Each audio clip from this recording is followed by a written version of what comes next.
And welcome back, MJ38 Show, episode 146. Matthew and Justin here for you, as always, talking about life, culture, current events through a Christian lens, warming the waters of your life, bringing that warmth in the freeze, cool breeze, and the heat. Because every day, God is good all the time and all the time. God is good. And we're here for it. We're back into a new season. We are into summertime is dead. Oh. It's over. Oh. We are into the morning, the passing of summer, the beginning of the school year, NFL starting up, preseason football, and the TV's walking around in the, whatever. You just see it in passing, see some highlights on the gram. I'm like, yo, we're back. We're back in this thing. We went to a little birthday yesterday for my wife's aunt at like a little, it's like a bar-esque type of place. We'll have indoor, outdoor. It was a vibe. TV's on. Cowboys and Seahawks. Yeah, it's a good game. I'm like, yo, Joe, we're out here. Joe Milrow out there playing quarterback for the boys. Yeah, Milrow, something. Apparently he's pretty solid. He could throw pretty far, pretty hard. He's a kid from Alabama, right? He could throw. He got some throwing power. But the boys are back in town. NFL's kicking up. School year's in full effect. By the time this is out, this is definitely a full week into the new school year, new schedule.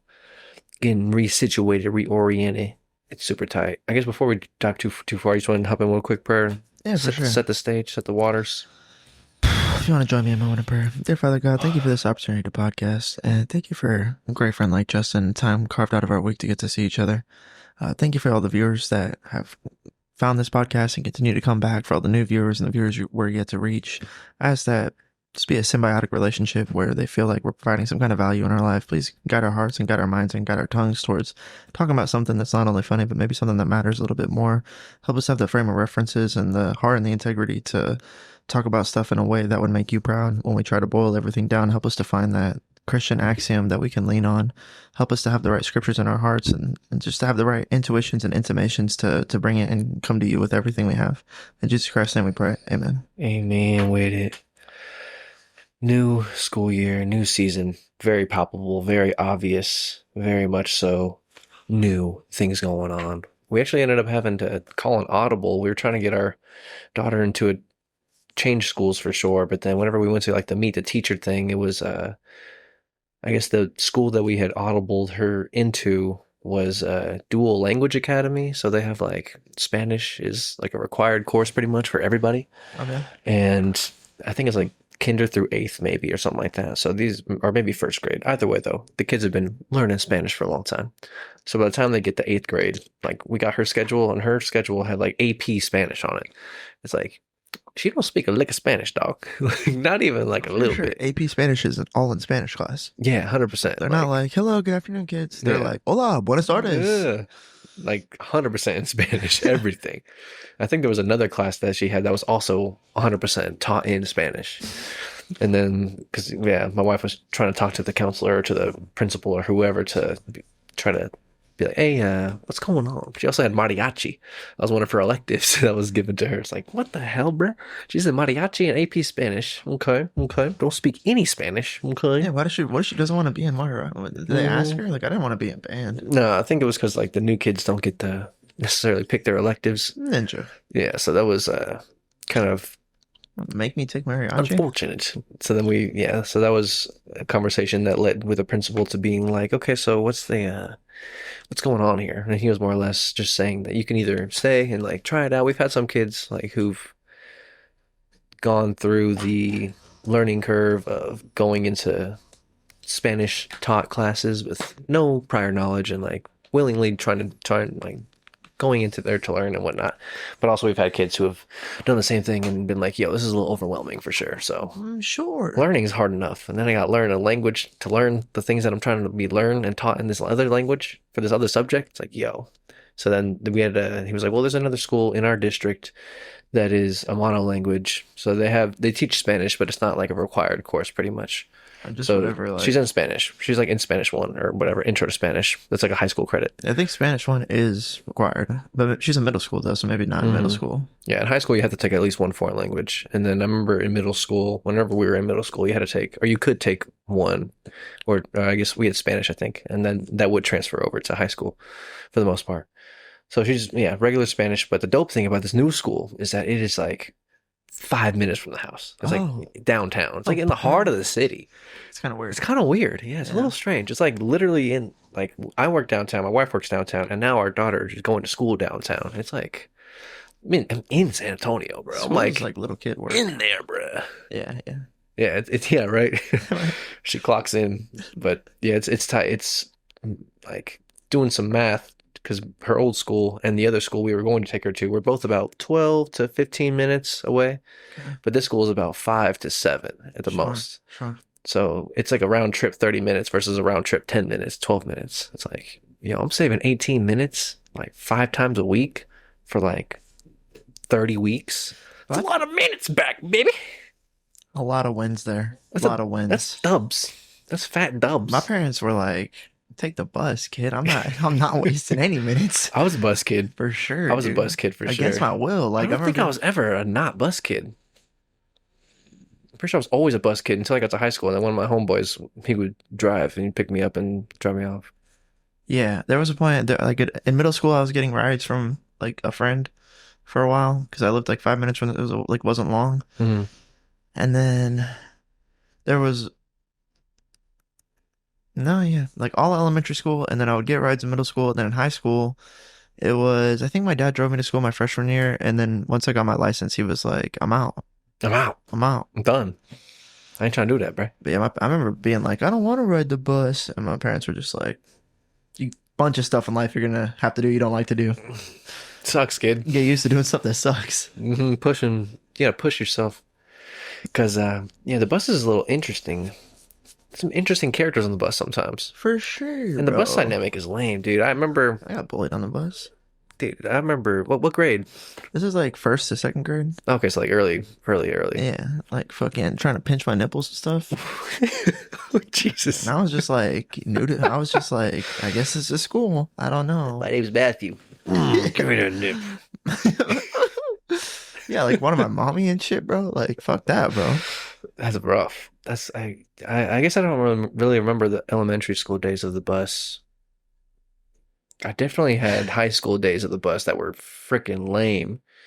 Because I just remember specifically my bus route was so like the order in which I got dropped off was like the last stop Oh, on the bus route. And then reciprocally, I was the first stop oh, in the mornings. So I had to wake up the earliest and get home the latest.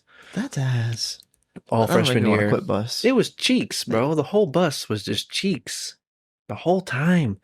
I guess it was kind of fun. It's weird because I remember thinking, I'm just like opening up some bus thoughts. Yeah, I've got some too And I that was are like, tucked away. okay, so there's like school has its, okay, hold on. There's nests inside of nests. Sure, Society, starts with life birds, itself has nests of hierarchies. And of there's like course. a social hierarchy of just like people. And then there's like a social hierarchy within your school. And then there's like a social hierarchy within like the football team. And it's like everyone has like a social hierarchy and they all overlap in some areas.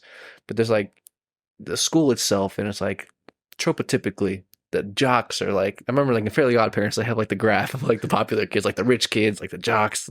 They got the successful technology band geek kids or whatever, nerds. But then there's like the bus has its own separate hierarchy that's like kind of outside of the school Oh, if hierarchy. you're You know if what I'm you're saying? down to be a hoodlum, hoodlums are up there on the bus hierarchy, dude. They kind of run the bus, actually. The band geeks and the hoodlums and the people who have older brothers. You know what Yeah, I'm saying? They run the bus. yeah. It's like a scary. It's like it's scary out there. Mm-hmm. The back of the bus, bro. That's where it goes. Well, Dah. that's also was In like the the back of the bus, it premier goes. seating. You know, Dah. Mhm. like you can't just walk in and get the back of the bus seat. You're No. gonna get your titties twisted Watch out, bro. Admission ticket, one titty twist, at least.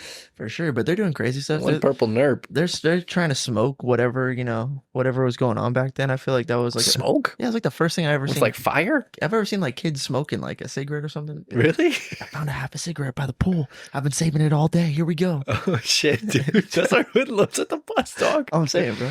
They'd be throwing stuff out the window and like holding on to it, Like you know? Napoleon Dynamite. Yeah, yeah.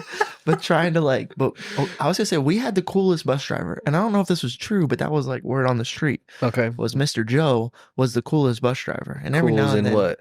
every now and then he'd bring like a bucket of blow pops and be like, "Here you go, everybody. You can blow pops Little today." lollipop, hell yeah, For like sure, bro. freaking dum dums to the bank. But then nobody else was doing that, and they weren't dum dums; they were blow pops, which was Okay, that's premier. hard. That was Yeah, premier in elementary those are school. S tier lollipops. That was like the prize. Like you'd be like win a game in like regular school, and then be like, "Well, can I have a blow pop?" That was it. Mm. So he was cool, which was cool, and he never really got anybody in trouble, which is also why I got my titties twisted. Ah, double-edged sword.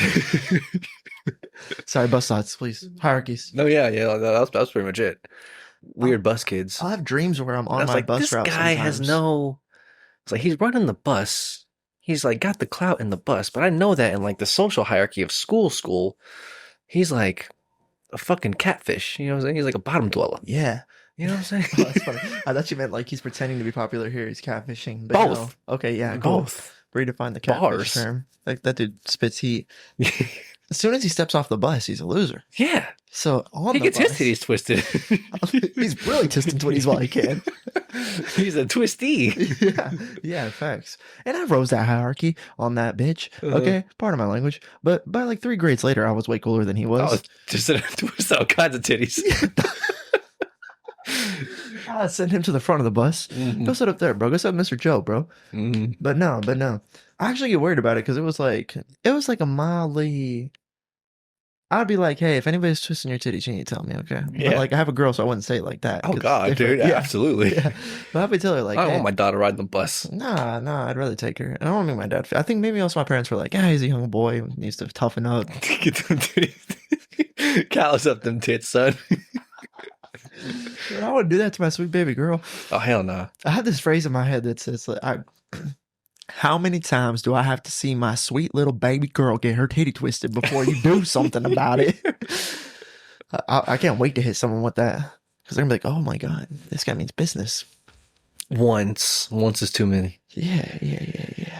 No, dude, after that, dude. But No, yeah, I'll take my kid even to school. yeah, because I guess and like the further you are, like the back of the bus versus the front of the bus, you're just literally further away from the authority figure. So you're out of the view, out of the Look at that big old reach. mirror up Yeah, they got a top. big old fat longitudinal mirror, and you can't kind of. Hopefully, you're not looking too long at that. You gotta focus on the road, son. Like, get these kids where they gotta be. That's just paramount. But yeah, we had a cool bus driver. It was a lady, and she was cool, but I forget her name. But it was just definitely back of the bus was shenanigans. You don't think about this when you're a kid, but bus drivers are like the dregs of normal society. A little draggy. It's never like a doctor. Nah. Nobody with a degree. A surgeon? Nobody with a degree is driving a bus. Hell nah. But when I was in high school, the one basketball coach, he drove the basketball bus every trip. Like my Every whole game. yeah, for all of my varsity years. And I kind of felt bad for him. I was like, you always gotta whip this damn bus, bro. Isn't that like nerve-wracking, you know? Mm. And then Luke, when he finally made it, he had to be a bus driver guy. Oh yeah, he was in the school system. Yeah, he was teaching at Vista Ridge for a little bit. Yeah. And I was Rangers, baby. Go Go Rangers. Rangers. They're driving the bus. Whipping that yellow. They'll pay you more to drive the bus. That's what he told me. You better pay me more. Shit, boy, I ain't trying to drive no bus. Scary as hell, bro. It's a You lot. drive a bus. Fuck that, dude. No, thank you. It's so much incurred risk. Like, Yeah, parties, right? You know? Yeah, lives. You got young lives on board. For real, bro. And you're no seatbelts. Yeah. God, wait, that was always confusing. Yeah, why not? You're the most vulnerable. It's cost too much. Where's the giant yellow tube just flying through the city? Yeah, no, yeah, that's crazy. It's kind of sick. It's crazy I talk. liked it as a kid. I liked being able to fucking. You could go under the seat if you needed to. Yeah, dude, hitting speed bumps and jumping with the Yeah. speed bumps, bro. Forgot about that. Yeah. Dude, Yeah, I'll bro, have- all I'll kinds have- of shenanigans. I'll have dreams where I'm on my bus route at Davis Springs, and like we're You're pulling, like a kid? Yeah, I'll be Mm. like on the bus, and then we're pulling up to like the stops on the route, Yeah. and then it'll feel just really weird. I'll be like, "What is this? It's so familiar. Like I've been here before." And then I'll wake up and be like, "I've been there before. It's crazy." On the bus. Yeah. Do you remember the time we got off the bus at the bus stop before our bus stop? Because my grandma lived in Justin's neighborhood. That's like how we met. So then if I would go to my grandma's house, I would take a different bus. Sometimes my parents would call the school and be like, can you tell Matthew to take the leopard bus instead of the frog bus or whatever? Mm. And I'd be like, oh shit, I gotta go to grandma's.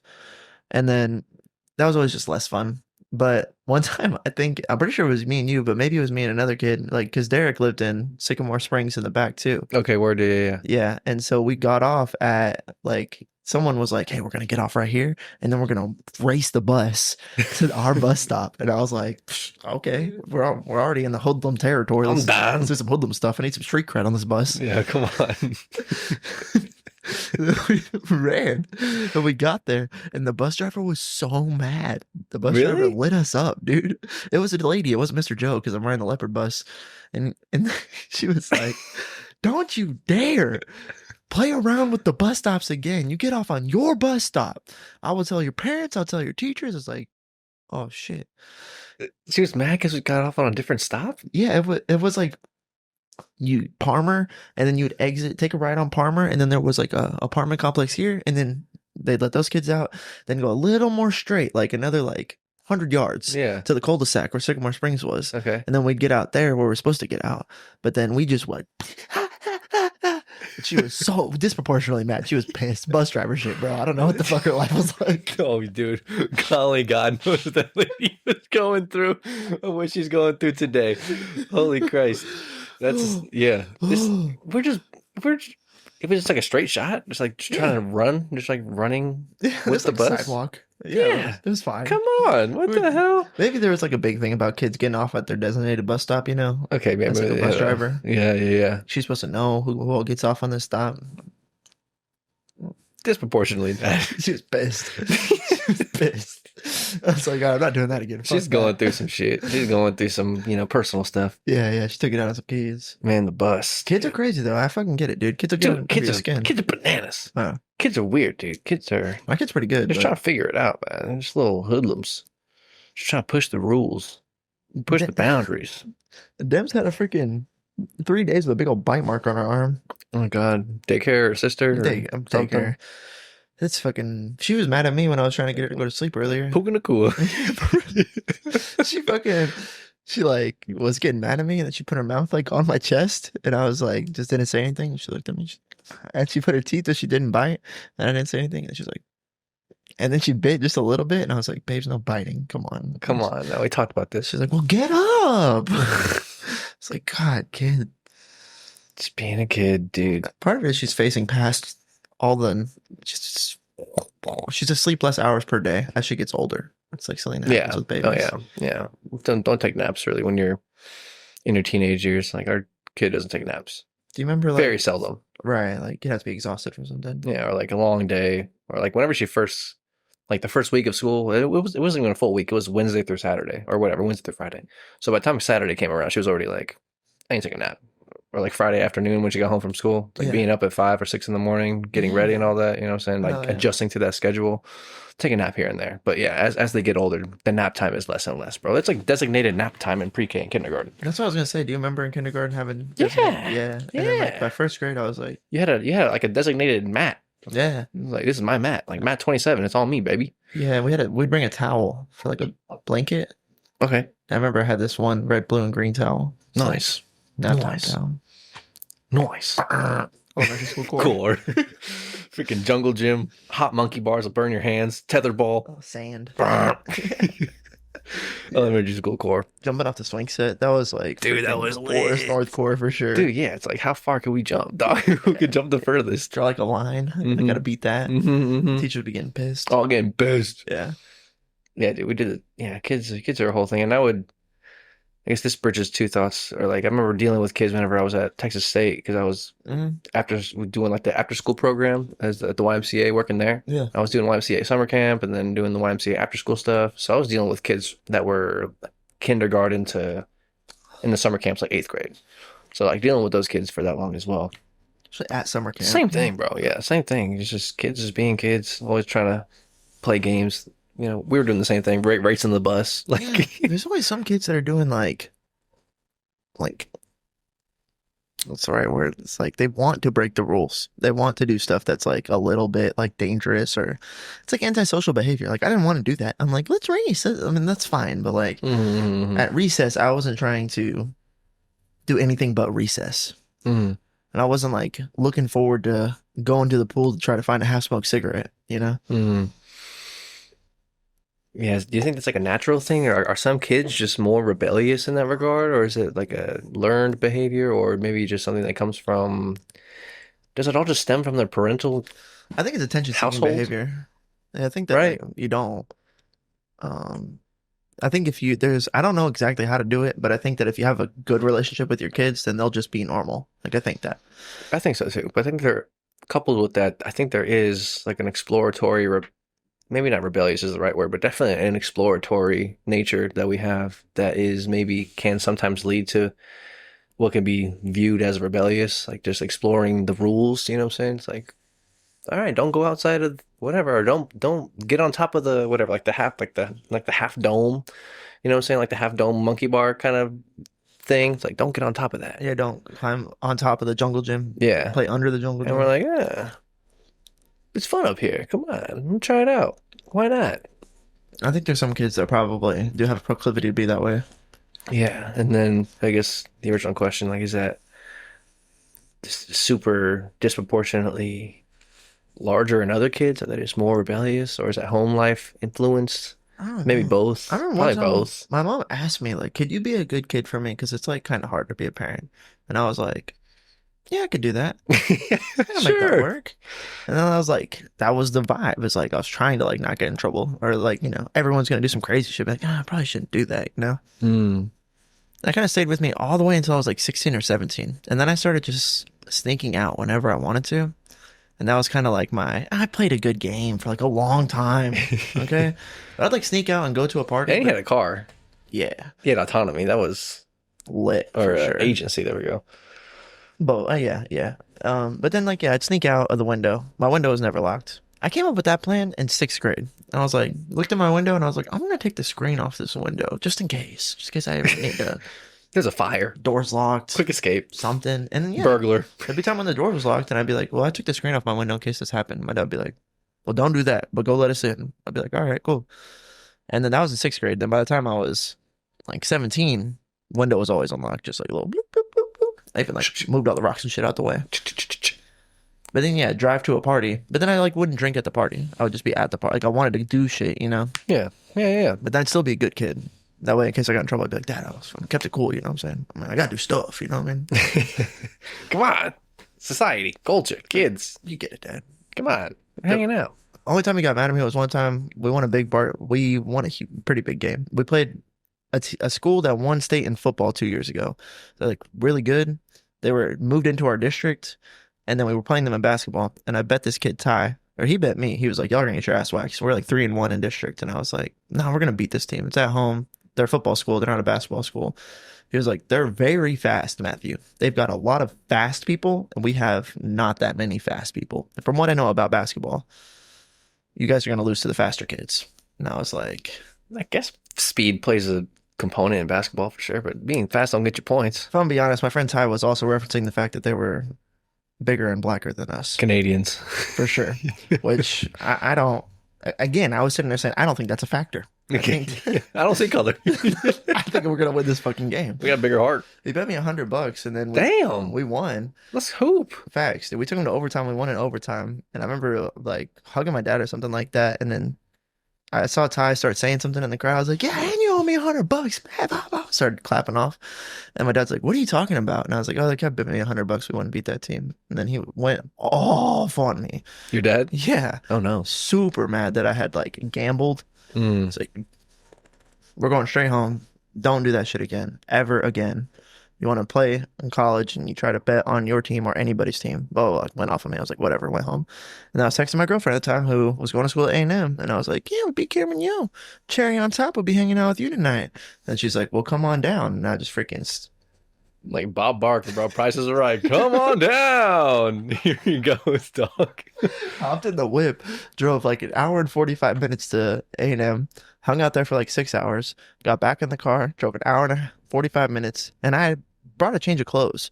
So I just changed into those clothes in a gas station, and I was just gonna drive straight to school.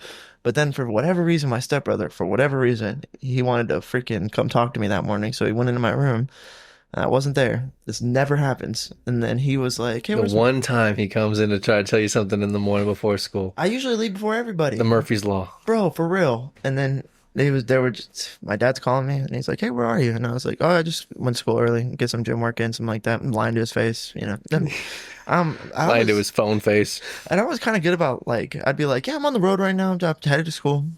I'd be like, "Headed to school? Where'd you go?" And I was like, "Ah, I just went to go do some stuff before school." He's like, "Well, what'd you do?" And I was like, "You know, it's fucking stuff, dude." Come on, dude. Things. Yeah. Stop pressing me, bro. I'm 10 minutes away from school. I plead the fifth, bro. Found you, cuz. What the hell? Why are you pressing me? School starts in 15 minutes. I'm gonna make it on time. I think that's enough for everybody. I'm okay. I'm heading to school. He's like, That's all you need to know. nope, nope, not after the gambling shit last night. Where the fuck were you? I'm pulling the. If it wasn't the gambling stuff, it I probably would have let it know. slide too. No, that's what I thought too. Mm-hmm. So then I get to school and then I go sit down. I'm walking to my first period class and I'm like, Luke, fucking movie last night, bro. Gotta tell you about that shit later. Dap him up. First period starts, and then over the fucking PA system, Oh no. they're like, "Matthew Millett, could you please report to the front office? Matthew Millett to the front office." And Everyone's Luke, like, ooh. and Luke texts me, is like, "Ooh." Oh no. And then my dad was there, and he took me out of school, and then he was just like, "The fuck's going on, kid?" Damn. Yeah. Damn, wait till you got home. No, he's handling shit on site, dude. On site. And I just told him, I was like, "Yeah, so yeah." And he's like, "Okay, good, good. You know what I did? I pulled up your tax tag records. Okay. Next time you want to drive across the state and you don't want me to know about, how about you don't take a fucking toll road I pay for?" I was like, Fair enough, Dad. I didn't think you were. We gotta have an agreement, Pops. I'm a good kid and you let me do shit, okay? Mm-hmm. But no, the jig was I'm up. Harry Potter. Yeah, the jig was up. That was like when Harry Potter had to go fucking Take some lashes. with Filch, yeah, for sure. Take some whippings. Yeah, yeah. But that was a fun time. That was also, well, no, that wasn't bus. That was me driving myself around. But those school memories. Yeah, dude. School's a whole journey, bro. But it's I guess if you're asking me how personally my integration with breaking the rules looked like that, you know, I tried to break the rules in a way that was like still like the way a good kid would do it. within reason. Yeah, that was a little unreasonable for sure. I think he was like, "Bro, you played a whole basketball game and then you drove 2 hours. Like, what if you just fell asleep and fucking crashed and died? I didn't even know you were gone." That's rough. Yeah, for sure. That's rough. Pushing the limits, Dad. Come on, we're pushing the limits here. Dad, I'm a monster. Yeah, Don't you get it? yeah, dude. But yeah, I guess just to bring it back to thinking about it's super nice that we get all that time back as far as how close the school is to the Oh, house. hell yeah. Super tight, dude. I'll be driving 30 minutes no traffic, 45 minutes with traffic to daycare. Shit's an hour there, hour and a half back probably. That's like 2.5 hours on my day. I'm adjusted, but At least an hour plus 2 hours, dude. That's rough. That's a long. Yeah, it's a lot of time. one day the paradigm will change. We'll get the time back. Yeah, it's nice that we have had that kind of last second adjustment period. But school's back in session, dog. And yeah, I guess the bus thing is a whole other thing with college. It continued in college. That was the only other time I went to bus. I remember Was in college. I remember asking my parents like, "Hey, can you pay for a parking pass my sophomore year? Because I don't want to take the bus." And they were like, "Bitch." They got super out of hand expensive. Like my freshman year to my junior year, Mm-hmm. I don't know the exact figure amount to tell people as far as how gross the increase was, but it was gross, dog. Like my freshman year, I'm pretty sure I had my car for sure. Parking pass. I had to have had a car. I think you have to have one in the dorms because there's not Yeah. the only parking there is green pass parking. Yeah, for dorm students. Yeah. So yeah, because you had to get like a dorm pass if you're gonna bring your car. But then I guess whenever I lived in the apartment, I had my car just like parked in the apartment parking lot. But then if you wanted to bring your car onto campus, you had to buy a separate like purple pass to park on campus in like purple parking lots. And those were like far away from everything too. Yeah, they The weren't purple ones. close. No. So like yeah, I was taking the bus like sophomore year on. But like I remember my freshman year, the passes were I don't know, just if I had to guess, I would say like $150 for the year. Something like that for the green parking pass. Sure. But by the time I got to like junior year for like the purple parking pass, it was like $450 to $500. It I was think like that increase was right, but I feel like a it was 3x increase. But yeah, maybe the numbers are off, but it was like a 3x increase or something like that over a couple of years. I was like, yo, these colleges are raking it in, bruh.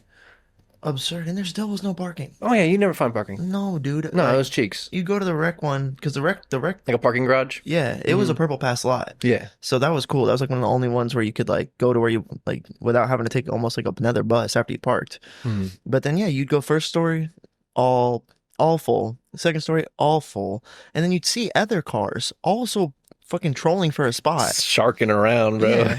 And then like, go up to the third floor, maybe there's like a free one, maybe. And then sometimes there's not. So you're just like, okay, if I don't get a spot in 2 minutes, I'm like officially gonna start being late for whatever I have to Yeah, go to. I'm bleeding into my commute time to walk to this class that I'm gonna be late for if I don't find a parking space in 2 minutes. And then you would see someone walking in the lot with their backpack or whatever, and you're like, "Hey man, can I have your spot?"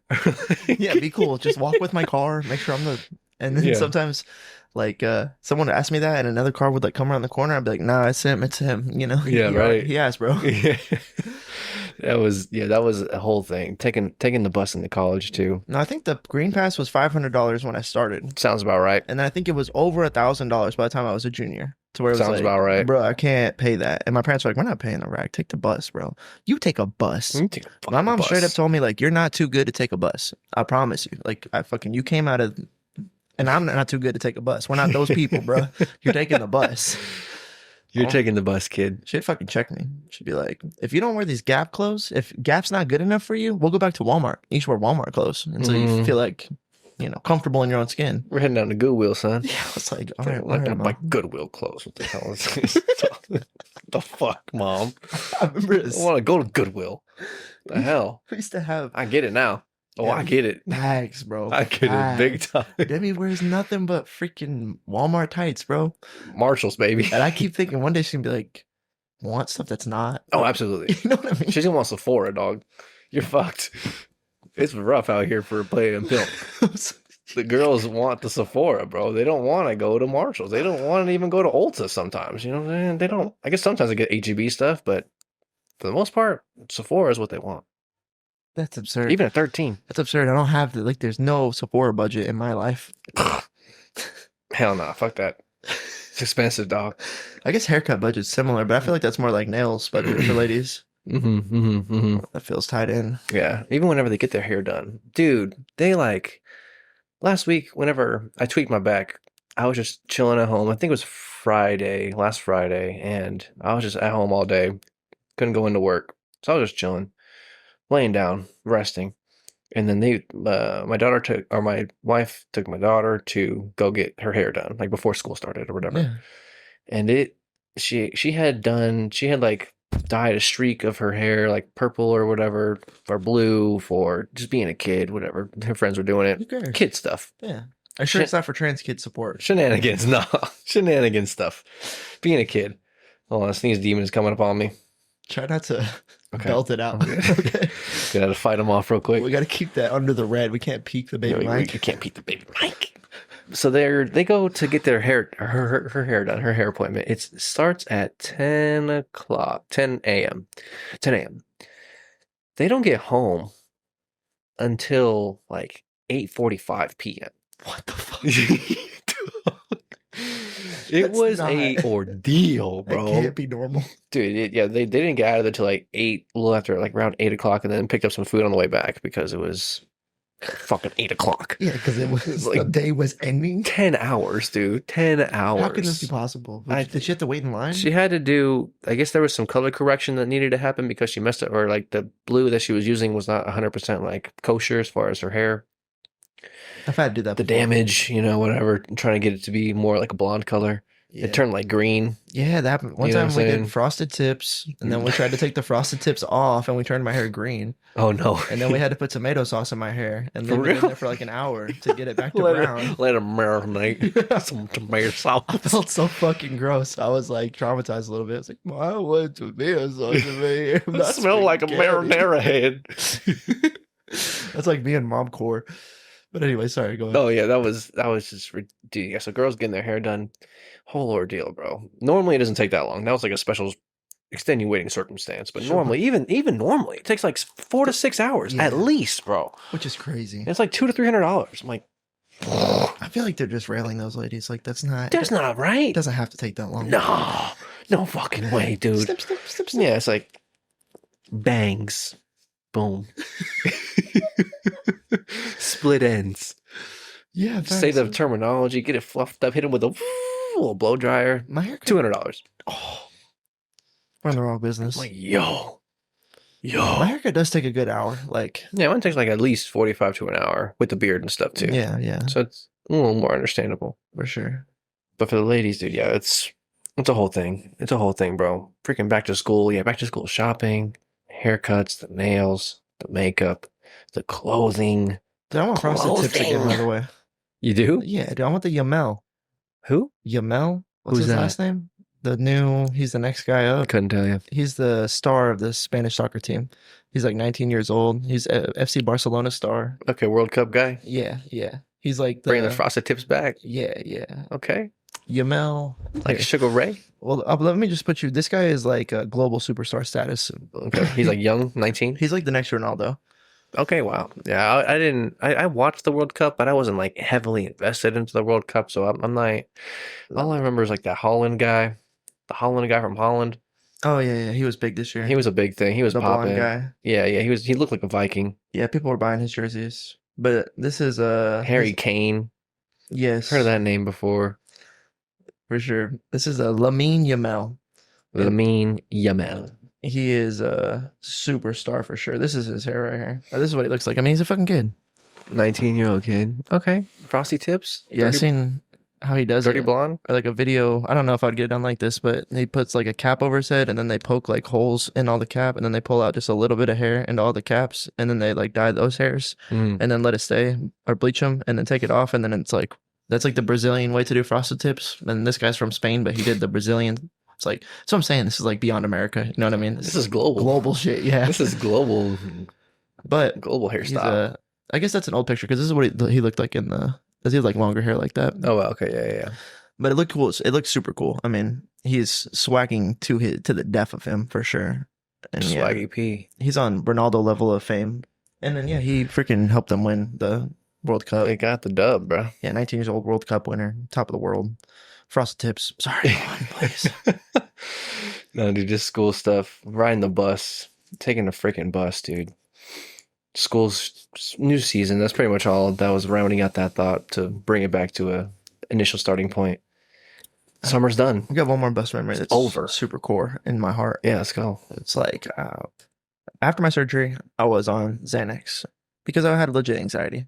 But I also didn't want to like be going back to work and going back to school. It's like a lot to like put all that backpack back on. Mm. And I was working at ITS, and they basically were like, you know, whenever you're ready to come back to work, let us know. It's cool. Don't worry. And then I was like, all right, I guess I gotta call them up. There, yeah, put you on the schedule. So then I gotta do this shit. And I don't want to do it. Well, I was taking a Xanax, and then I was going to work, and my head I'd be high. It was awesome. Cloudy. So cool. Chilling. The best. And then 30 days go by, and I ran out of, or no, I don't think I even ran out. There was just a day where like I started walking to the bus from Sagewood, and then I got like halfway there and the bus was pulling up and I was like, oh, I didn't take a Xanax today. And it was like, work's gonna suck, this is gonna suck, what the fuck, mild freak out.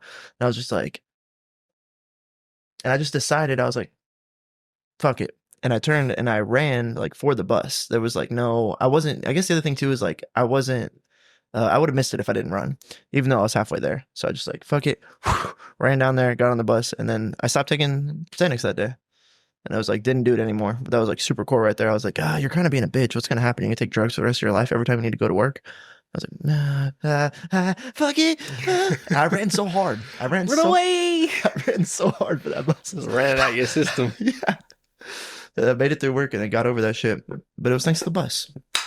Let's go. The urgency of the bus. Thanks, bus. They ain't waiting for you. You gotta catch the bus. There's a certain distance where it's like once you're beyond that point, we're not waiting for you, bro. We're taking off. Unless you're running hard. And everyone on the bus too was like, "Leave them, ditch them, bro. Come on, bro. I got places to be. Should have been here a little earlier, huh?" It was cool how you could look up where the bus was in college. You couldn't do that in high school. Yeah, And that was kind of cool. mm-hmm. I was here in 10 minutes. Bus core, dude. Yeah, man, that was another thing. Standing up on the bus, those buses would be packed. Yeah. Like this can't be safe. No. No seatbelts, and we're literally standing. Yeah. And I want them to go as fast as possible. Yeah, get there. Please don't be safe. Everyone, just put your headphones in, look at your phone, and just get through this bus ride together. Did you ever see a cutie at the bus stop? I'm sure. Yeah. I always Sure. just felt like, how do you, now as an adult, I'm like, oh, what a perfect circumstance to talk to a bus stop cutie. But I would always be like, yeah, this just isn't the place. Nothing's going on. What do I talk about? Hey, what you looking on your phone? I remember thinking that before. Come here often? Go to school here, huh? So where you headed? Yeah. Psych major, nice. Social sciences. In reality, it's not that difficult. I wish I could go back and talk to me. Just be like, chill, bro. You can just do this. I'm sure there's a lot of that going on. There's Hey, I'm always Matthew. that hindsight 2020 Oh my God, cliche yeah. is always true. It's like, man, dude, just act like this. Just be chill. Just talk. Have some So- confidence about yourself, man. Dude. Quit being so damn shy and nervous. You Why are you remember, so nervous? you remember us at Twin Peaks? Yeah, when we were like 14, Uh, dead, bro. I wish I could go back to that guy and be like, just say anything, bro. Actually, because you're 14, anything will be funny. Mm, Like, you don't even have to try, kid. nothing. Just use Just ask any questions. words. Just ask questions. So, what do you do for work? Like, what do you want to be when you grow up? That should have been so funny, bro. So funny, bro. Yeah, just couldn't figure it out. It's overwhelming. They should Mhm. have started me out at a smaller. It's not fair. Take a seventh grader to Twin Peaks. Be like, all right, practice talking to chicks, Matthew. Be like, what the fuck? Yeah, dude, that was a core memory with the boy Steve, bro. Shout out to Steve, dog. I'll never forget that one trip. That day was dope. It was Fast Eddie's, right? Yeah, dude, we went to Twin Peaks and Fast Eddie's, and we just had like a boys' day. We just went and got some food, like a meal or like a lunch, whatever, and then we went to go play darts at Fast Eddie's. I was like, it was so out of the blue, or like so out of like there was no prior plan, no like we didn't ask to go do anything. There was no. It was just like a summer day or whatever, just hanging out at your house. And he's like, "Hey, let's go for a ride or whatever." I was like, "Okay." And then I was like, "This day is dope. Yeah, that was This is a gas. boys' day. They must have decided Just being guys. somebody had to be like, go take them to do some boy stuff. Let's go be boys." What's boy stuff? Fucking, I don't know, darts and titties? I'm not sure. Hit some darts, brother. Oh, that'll work. That'll be fine. Yeah, for sure. No, that was cool. Yeah, that was definitely a core memory. Shout out to Steve. Bro. I remember that We're gonna fast. see him soon for our fantasy draft. Love that guy. That's the one Twin Peaks visit that sticks out. I remember like where we were sitting on the right side of the restaurant, Really? and I remember getting home and we were just like, Mom, I just kept trying to find her name tag. I kept trying to find her. I couldn't even address the lady because I couldn't find her name tag. And my mom thought that was funny. I was like, where were these jokes at Twin Peaks, Matthew? Man, where's your name tag? Because I can't find it. That would have been so funny. No, it's okay. Just a kid.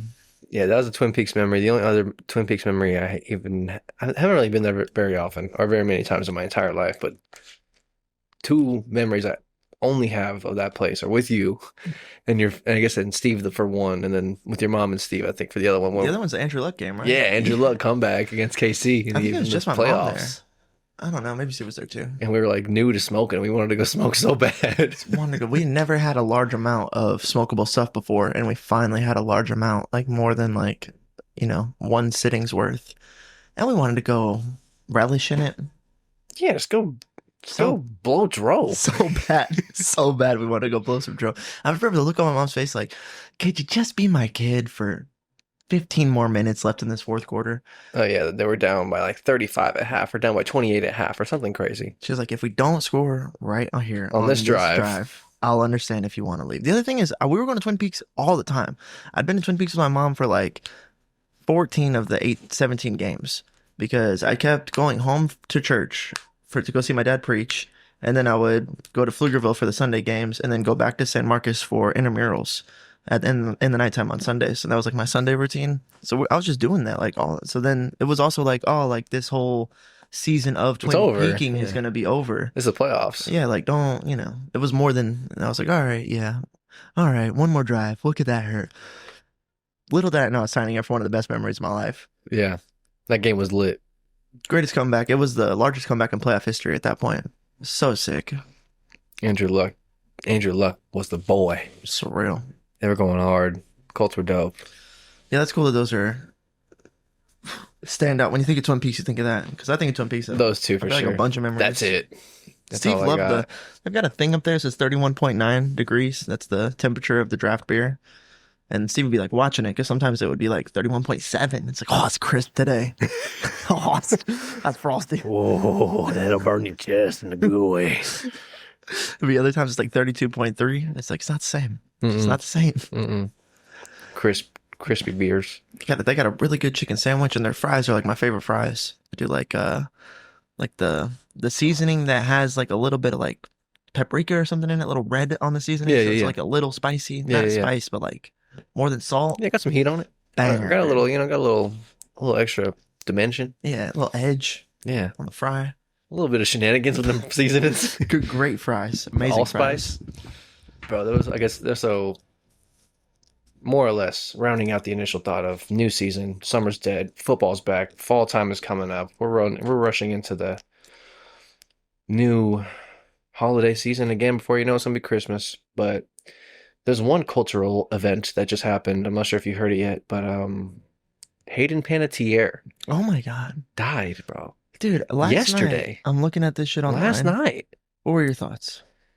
First of all, condolences to the family. Of course, Tragic loss. of course. 36 years old. Unfortunate. I'm not very familiar with any of her work, except for I found out that Argus. So she was the little girl in the Titans. Remember the Titans? Okay, I didn't know. Love that movie. Love that movie. I Love didn't that know that movie. was her. Yeah, that's her. We're going to stay. That's her. Oh no, that's a different. She's the screaming in the. He's just getting beat. He's just getting beat. Yeah, it's funny. Yeah, dude. She had a great role. Iconic role. She was so good Denzel. in that movie. Great movie. She had that. And I guess she was in like Bring It On, like a cheerleading movie. She was in Nashville, which is like a TV show on CBS or ABC, whatever the hell. And then I think I saw, I'm not sure if it's true, but I saw because it was like Hayden Panettiere. Then like it had a whole bunch of like little squares, like a grid of her like roles and things that she's done. And one of them, I guess, is the voice for Kyrie in Kingdom Hearts, bro. What, what are you talking about? Okay. Let me be professional. Let me be almost. Is that what you were going to? Yeah, broke my heart. Dude. Broke my heart. I was like, oh, I didn't even know that. My heart's broken. I didn't know. I didn't know. Me neither. I No kept- idea. So many people were posting about it, and I'm like, how is this relevant to me? You know, like I felt like I'm like, okay, she's like, okay, remember the Titans, Remember the Titans? but For sure, at least that. she already wasn't a little girl anymore. You know? Yeah. And I'm like, okay, I guess there's no. This lady wasn't. You weren't like a fan of this woman. No, you no, know? no, no. Not like when Kobe died. When Kobe died, I was like, whoa. Oh, that would hit me deep, bro. I literally cried. That one got people bad, dude. That one got a lot of people really bad. But this one, I didn't feel it like that. But my wife started tearing up. You know what I'm saying? I was like, yo. And it was just a sad thing. The cause of death is uncertain, but She was in Heroes too. If you watch Heroes, 36 years old. Yeah. She was like an American sweetheart type. That's the other thing. for sure. But then when I found out she was the voice of Kyrie, bro, Mm-hmm. oh my gosh, I was like, that is how. Fuck, bro. It hurt, bro. And Kingdom Hearts 4 just got announced. Really? Yeah, it's coming out. Dude, I love Kingdom Hearts. 2027. Bro. That game was core, bro. When Kingdom Hearts 3 came out, we took like a week off work, and I'm gonna do the same shit when Kingdom Hearts 4 come out. Fucking lock the doors, draw the shades, spread all the junk food, Chilling. go ham. Going ham on Kingdom Hearts, bro. Sora, Kyrie, Riku. And I saw something else in that same vein within the topic of her passing was apparently she was on Jay Shetty's podcast a couple months ago. On Purpose, pretty sure is what it's called. Okay. But she was on his podcast kind of talking about some like semi-controversial stuff regarding like the industry, you know what I'm saying? Like the business. She like was, I think she said that, I don't know, I don't want to speak out of Were there religious overtones to what she was saying? religious? Yeah. Like demonic? Well, no. No? Like what do you mean? Like sometimes the problems aren't real, and then sometimes the problem is real. Oh no, None of that? Okay. no. Okay. At least not to my knowledge. I know that there were snippets of clips of her on this Jay Shetty podcast. I guess we can check it out later if you want to go check it out, or maybe just look through some other posts that people are posting in this regard. But there was clips from the podcast of Jay Shetty where she was talking about being 18 and being like more or less coerced into some like sexual stuff, you know what I'm saying? With like, you know, important people, like semi-famous people, like sort of Epstein-esque type of, I'm not saying it's Epstein, but like that type of situation was like going on. And like she was bringing this to light and talking about it on this podcast like a couple months ago. And people are like, a little interesting. I saw her death's being investigated. It's there's not a cause of death that's been. No, not that I've heard. By the time this comes out, maybe there will be, but that's just like, what, bro, what's going on? She's 36. You know what I'm saying? That's like young, bro. That's young. That's She's also young. rich as hell, so it's not like she doesn't can't afford to be Can't afford to take healthy. care of herself, Yeah, yeah, exactly. or go to a doctor. Facts. And she's probably in great shape. Been in great shape her whole life. Yeah. Um, I saw she went on. She was 2 days before she died. She was in a place publicly, and then I guess she was like had an on again, off again boyfriend that she was on with or whatever, and they were gonna go down south and get an Airbnb and kind of get away from everything. Was like the last thing she told everybody. Okay. And they got on the plane and went down south. I don't know. They Like didn't. South America? I think it was like Nashville. That's Oh, okay. what the vibes were. And then uh, yeah, I was gonna like take a little staycation, vacation, get out of the whatever the scene, and then 2 days later was found dead. People are like, I don't know. There was also like some sus there as well. It's a little sussy, man. Yeah, Yeah, yeah. So that's and imagine like unfortunate news. you're, you know, like the guy in that situation. If you're just like a normal guy, and then like you're on again, off again with someone who was and when she was on Heroes, I mean that was like as big as Lost. That was Mm. like every Thursday night, primetime TV. She was a star. She probably had fucking M's, you know what I Oh, mean? absolutely had M's. 100% M's. So your girlfriend has unlimited Multi-millionaire. M's, and she's like, I don't know, let's go get an Airbnb and fucking get away for a weekend. That'd be cool as fuck, bro. I'm down. Right? How does that turn into she's dead and he doesn't have anything to say about it? That's so weird, bro. Could have been a like heart attack, I guess. I don't know. We'll see what the report is, but who knows the truth? Yeah, also, yeah, Weinstein stuff. No telling. No idea, The dude. Me Too movement was like the first time that really started to come out where it was like I had to have sex with executives to get my roles. And these girls were like, me too, me too, Mhm. me too. A bunch of girls were like, me too. And then that's when it was like, yeah, we're not supposed to talk about it, but it's like, you want to be famous, is what you have to do. And then it was like in Family Guy and stuff, making jokes about it and shit. With the Disney, with Yeah, Minnie right. Mouse, Yeah, with right. Walt Disney. Right. It's not funny. You want to be a star, don't you? Yeah. Do I? Yeah. It's not funny. I have to. Not funny. The Family Guy stuff is funny. That's just core for us. Just poking fun at it, or making light of the reality of it. The reality of it is disgusting, bro. Especially having a daughter, bro. That's like, Yeah, and then I'm going Liam Neeson on him, motherfucker, bro. I'm going Liam Neeson on him, bro. I'm gonna switch the letters around on him, bro. it wouldn't be that hard. Certain set of skills, It wouldn't dog. be that hard. Never thought about it. You guys never thought about it? Well, I never thought about it either, I guess, but it wouldn't be that hard. Depends on how far you can shoot from, or if you can get anonymity. Anonymity. Walk up with the hoodie on, walk away. You ever watch CIA show? You ever seen a spook? I could be a spook. What's that? It's what spies call spies. A spook? Yeah, A spy calls another spy? yeah, Okay. yeah. Like if you're just like if you're like in a foreign country and you're working with your team of people, and then you like you could just like casually reference uh like a UK spy, and be like, he's just an old spook. He's just an old spy. He's not gonna hurt anybody. It's like another term for being in the field and like knowing tradecraft and manipulating people and just like living in foreign environments where you're trying to like accomplish whatever your spy mission is. Just being a spy. Yeah, I don't think it's if you don't believe me, there's an Apple TV show. It's called Old Horses, Good Horses, Slow horses. Slow Horses, right? Slow Okay. Horses. They definitely call each other spooks like all the time in that show. Okay, I don't think it's a racial thing. No, yeah, that's Don't say it. you'll learn nowadays. You never know, baby. Yeah, no, but We've referred to the trope before, like referring to like the Epstein stuff, and then talking about Hollywood in general. And like, it's just a obviously weird place. Like this has been going on for God knows how you long. wouldn't have thought so. I didn't think so as a kid.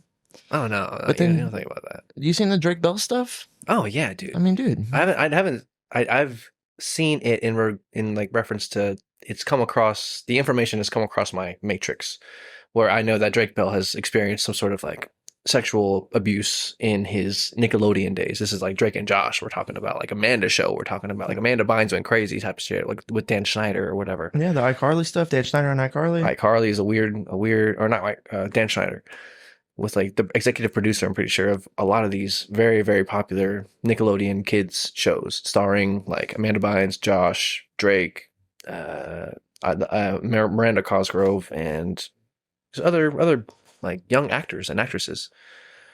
And like that's Yeah, Hayden Panettiere's been in it since she was in Remember the Titans, and she was like what? Like she had to be like 10, That's what I'm 11, saying, like bro. ever since a very young age. And this has been going.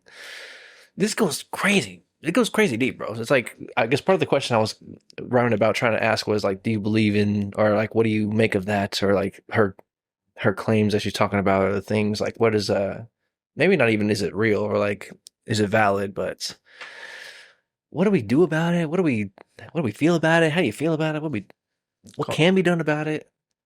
Is it what's the severity? Because it's like you can't argue that like you can't just be extra overly dismissive of what Hayden is talking about on the Jay Shetty podcast. Fuck no, I'll probably watch it tonight, Right. especially now she's passed away. It makes it even more ominous. It's like, right, exactly. So like, oh, she's just tripping, or oh, maybe she's Bro, I fucking doubt it. Enough women have no come out, dog. bro. Weinstein is a real thing. No, it's too much. And then you could say he was one person in an industry abusing power, but it's also like, I just think somebody would have said something sooner. Who How knows many though? how many actresses' careers were made off of having to do stuff like that? What the percentages might be shockingly high. Disgustingly, shockingly high. And this is, I think it even extends to maybe even beyond like rewind 2,000 years ago. Jesus times, even before that, Old Testament times. Yeah, dude. Or Like like this has been going on forever, Catholic bro. Church, like Prostitution, sexual, like the idea of demons, because there's like Baal is like one of the highest, if not the highest, like demonic figured god, most like worshipped in Satan. our popular culture, You know what I'm bro. saying? It's like Satan and Baal, and then there's like two underneath him that are, I think, heavily referred to. I think Father Ripperger talks about this within the Sean Ryan podcasts. He's in I think two Sean Ryan podcasts, but he's talking about like the demonic side of like the hierarchy over there. And there's like two of them. Not Marduk. That's a Greek. That's Whole a different thing. Mesopotamian thing. Moloch, I think is his name. Yeah, it's Something an like that. owl. Some shit like that. Where there's like demonic head figures, lieutenants in the satanic demonic army who are specializing in sexual, Sure. proclivities to do sexually immoral things. And like that's been around for a long, long, long, long, long time. Yes, like the people that I'm pretty sure that Elisha he fought people who were Baal Yeah, worshippers. yeah, facts, showdown. Yeah, facts. And then Baal didn't show up, No, you know. and it was like, oh wow, a whole lot of worship for They didn't want the smoke. a guy who don't want to smoke. They don't want the smoke. No, it's like not real. Your God is not real. Why? Do you want to see a real God? I mean, See what's up? that's it. I'll show you what's up. That's it's been that way since. I mean, Elisha's Old Testament. You know what I mean? Mm-hmm. And then the Baal worship was still the same stuff back then. Mm-hmm. From what I've heard from sermons and stuff like that. I've even heard Pastor Ed talk about like the people who were worshiping Baal, like the kind of stuff that Yeah, they were dude. into. 100%. A lot of orgies, a ton Yeah. of sexual, Grossly immoral stuff. yeah, yeah, yeah. And like Game of Thrones times. You know what I'm saying? Doing weird, sick shit for the sake of the weird, sick shit because they think that that's worship. Mm-hmm. That's weird and sick as fuck. You know what I mean? Mm-hmm, mm-hmm, Like mm-hmm. they're like doing it in a religious. Well, either they're excusing it through the religion, but also I think that they're empowering what they're doing and putting it in the place of like, Worship. yeah, dude. Like yesterday, I was playing. I walked in. I wanted to shoot hoops for 30 minutes, just get my blood flowing and shit like that. And this guy was Well, like light cardio. on the side, it's I like dab him up or whatever. And then I hear him say something. I think he's like, "Oh man, he's been killing it lately." I think that's what I think he says. Like he's been really on. And I'm like, It's "Thanks, like bro." at LA Fitness. Yeah. Okay. I'm just like, "Thanks, bro. I've been working out all summer. I'm trying to lose weight so I could cook y'all motherfuckers like something Okay. like, you know what I'm saying?" I was just like messing around, and then he's like, "No, I said I'd dunk on you." And I was like, Oh, do you want to spar a little bit?" how tall is he? It's my height. Huh. I was like, "Do you want to spar? Like one on one? Something light. We don't have to go hard. But yeah, I'll spar. Like get into it a little bit." Then he gets What was the level of seriousness behind this comment? Was he just like 5.5 out of 10. okay, so it's kind of a light little jockeying. Yeah, I wasn't like, "Oh, you want to play?" I was like, oh, "Okay," yeah, because he was saying it to an older black guy next to the. He seemed like he had a lot of just painting a picture, and he was like, I was like, oh, "Okay, let's hoop. Let's you want to talk shit to this gentleman right here? Let's do it on the court." You know what I'm saying? And another guy walked in. I was like, "Oh, I play a little 21," and the lights went out at the end of the game. I won the first game. Literally? I won the first game. Then the second game is happening, and the lights go out when I have like 17 points. Oh, interesting. And so I guess I had 16 because I hit a 3-pointer and I just feel like I couldn't see. but I also felt really in tune. I was like kind of like praying and meditating, and I'd ask Christ to like enter me and help me win the first game in the clutch. It's like, I don't want to do this without you. I want to do this through you. Like, guide my hands. I'm not going to make this bucket. And like, I know a way to try to engage with Christ while I'm performing athletically. Step outside of myself is kind of what it is. Let something else take over. So then I am about to shoot and I can't see the hoop, and I feel the proclivity of like, let something else take over. And I'm like, okay, I'll listen. Yes. And then I make it and I couldn't even see. And something set off in me. I was like, I don't need to see. I don't need to see it all. Arya Stark in this, John, bro. No, just like Christ do it. And then I was just like, I wasn't even like looking. I was just like, just do a normal, just shoot. Bang, that's 19. Okay. Just shoot. Bang, that's 20. And then on 20, the last point, because you shoot three Free threes, throws. right? So then he's bringing me the ball out to the 3-point line for the last free throw, and he's gonna like be in my face or whatever. And he starts talking. I was like, yeah, I got Christ in my bones, dog. Bang, hit that thing, and I just felt like In the dark? it was like because the lights went from bright and on to like now the gym lights are off. There were other lights on, but the light change happened so like my eyes were like couldn't adjust fast Yeah, you enough. had to adjust to it. So by the end I could see better, but it was still like really dim. But I was like in another dimension, dude. Like I was like, I feel Christ in my bones. That's what I told him. That's so weird. That's so strange. It's like did anything happen whenever the lights turned off? Well, it's because the gym was closing. It was like closing. That's why I was only gonna do 30 minutes. It's because it was okay. I'm here for it. Okay. Gym was closing, and then maybe like I was gonna go to Planet Fitness and like actually lift weights, but there wasn't enough time to do a full workout. But I could get a little hoops off and cardio and just like stretch out my legs. That's how I ended up in this scenario. But like that's what I'm saying is like I was playing basketball, but I was engaging with Christ while I was playing basketball. Yes. And I feel like these people were trying to engage with their deity while they were doing sexually immoral things. And like I know what the reciprocal of that could feel like. And then to try to like it lets me conceptualize maybe what they were doing, letting something else inhabit them in a religious-esque way. And then what are they doing? Not giving glory to God through successive performance, but like having sex with teenagers or whatever, you know, and letting something else step in. We talk about being embodied by spirits. Yes. It's fucking weird, bro. Possession, bro. Dude, I think we hit the nail on the head that possession affects more people than we think. There's a lady at work. I think everyone's possessed at some point or another. You know what I'm saying? Possessed by something. Yes. Yes. We have control for the most part. Most people have control of themselves for the most part, but we all are subject to being possessed by something other than ourselves all the time, every day, always. And these spirits are ancient. And sometimes they're stronger than you. Yeah. Sure, it's ancient. And they take over. Yeah, it precedes you, bruh. Facts, dude. This is like the thing that's been taking over your great-great-great-grandfather. You know what I'm saying? He's been struggling with this. Or your great-great-great-grandmother, she's been struggling with this. Whatever. Like, down the generational lines, thousands of years ago. Yeah. Like, these things are here. Like, they're real. Yeah, there's like a gluttony demon that Yeah, the seven affected deadlies, bro. my family for sure. The lust demon, the gluttony demon, the sloth demon, the covetousness demon, the wrath demon, the envy and jealousy demon. Go off. All those things are taking over, have been taking over all of us and all of our predecessors forever. Yeah. Facts, yeah. Since the beginning, since Cain, bruh. Yeah. Yeah. I remember killing the gluttony demon. That one doesn't affect me too much anymore. I replaced disgust with whatever.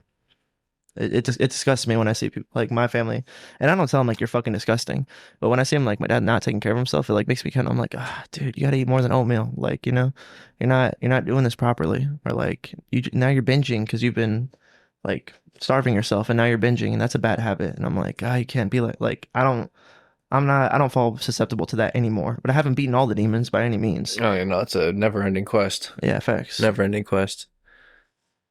But the possession thing is real. The ball stuff is scary. I think that these Hollywood worshipers are trying to keep the spirit alive somehow. I don't really know why.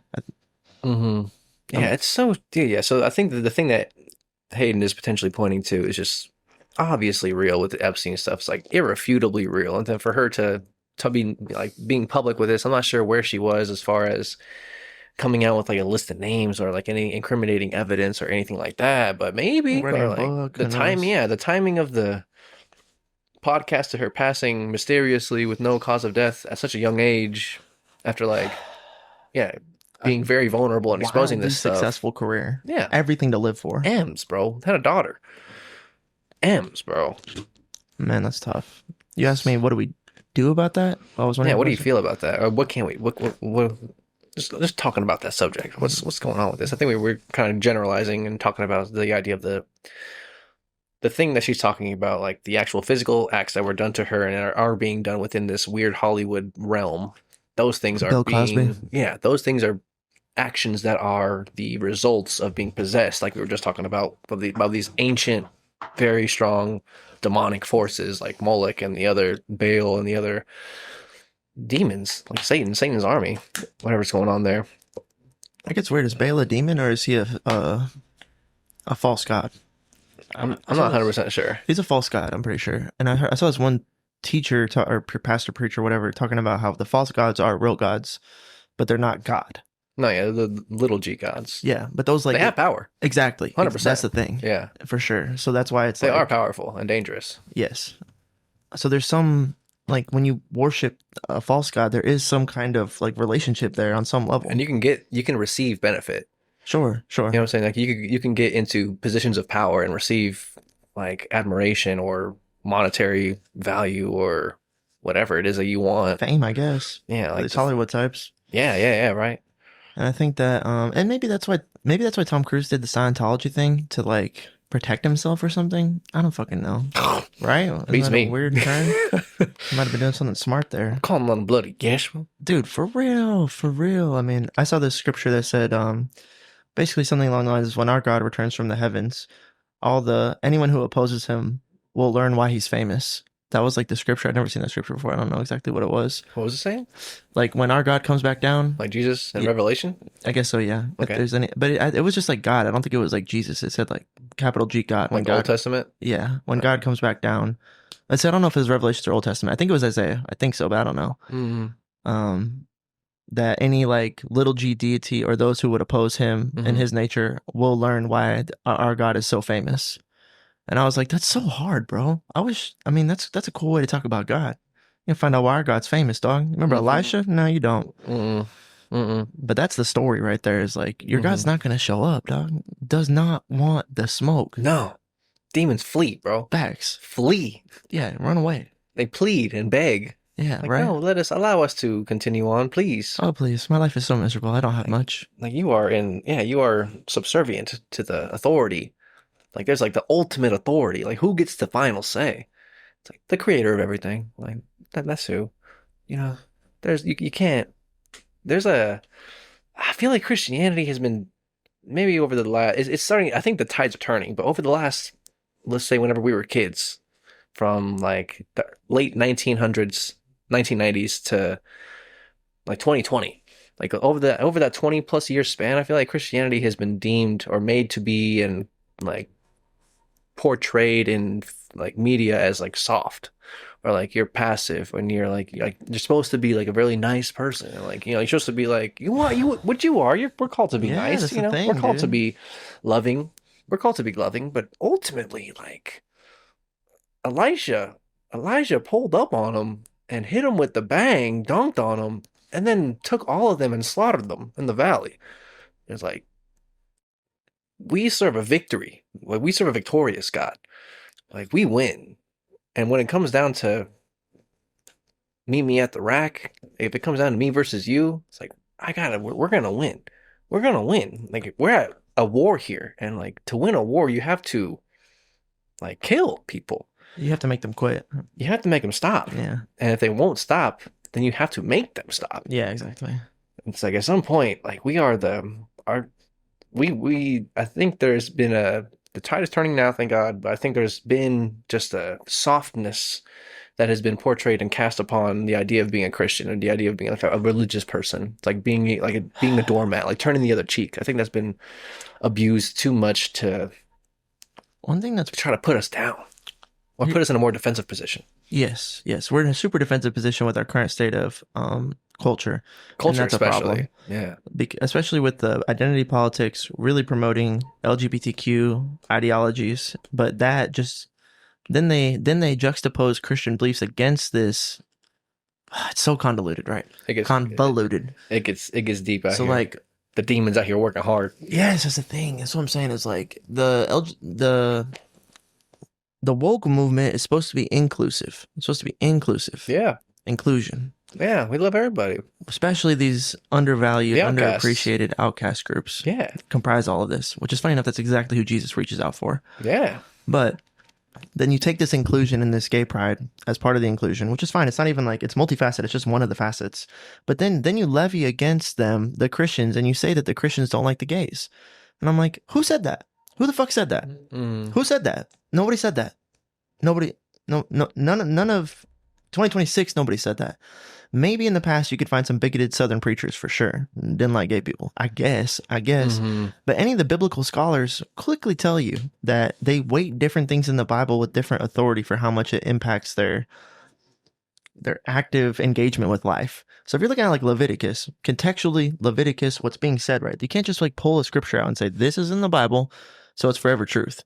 My dad's like, yeah, the stuff in Leviticus is like, it's like a story in a story about a bigger story. And you're supposed to take like the bigger story and then understand something because it leads to something else down the line, which leads to this thing so that you can follow the narrative of the Christians all the way through till you get to the point where Jesus is going to come back. And then that just like, it's like, that's more of just like exposition. That's just setting. That's just where they were. It's not an indictment on gay people. It's not Jesus doesn't love gay people. In fact, it's like never addressed by Jesus. Not like that. Not like that. Never condemned once by Jesus by the mouth. That was the there's one of the episodes of the Live Free podcast where they're going through. I think it's I'm pretty sure the episode of the or the title of the episode is referring to like the LGBTQ agenda within like Netflix and like kids shows and stuff like that. That's like what the title is if y'all want to check it out. But I remember it's a dope episode. I'm like re-listening to those podcasts. They're fire. Nice. It's just ammo.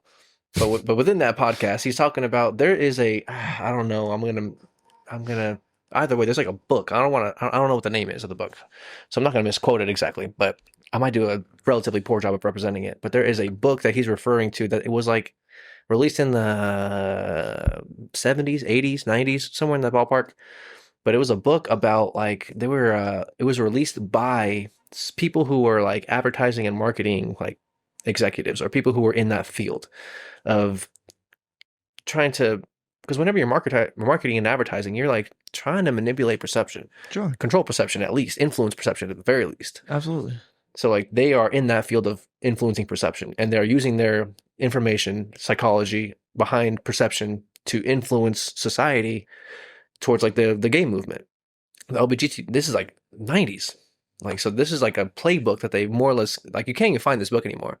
Like, he's like, I have, in the podcast, Josh Howerton is referring to this book of this playbook of marketing, like the gay thing, the gay agenda, the gay LBGT, like, societal movements. It does feel like an agenda. It's identity politics, social movement with an agenda. Within that, they're like, I guess what you said that sparked this thought within me was in that book it mentions the Southern preacher who's like we have to make society think that preachers are like anti-gay or like they're like bigoted and like super emotionally charged negatively, so that when people see that they'll be disgusted and they will be like against the Christians. Yes. You know what I'm saying? So it legitimately has been a tactic used on society to get that thought across, or to get those neuro associations with Christians embedded into the culture of like what we think Christians are. And like the same thing with so like that book was about that, but there's also another episode of that podcast where they're talking about like the origins of the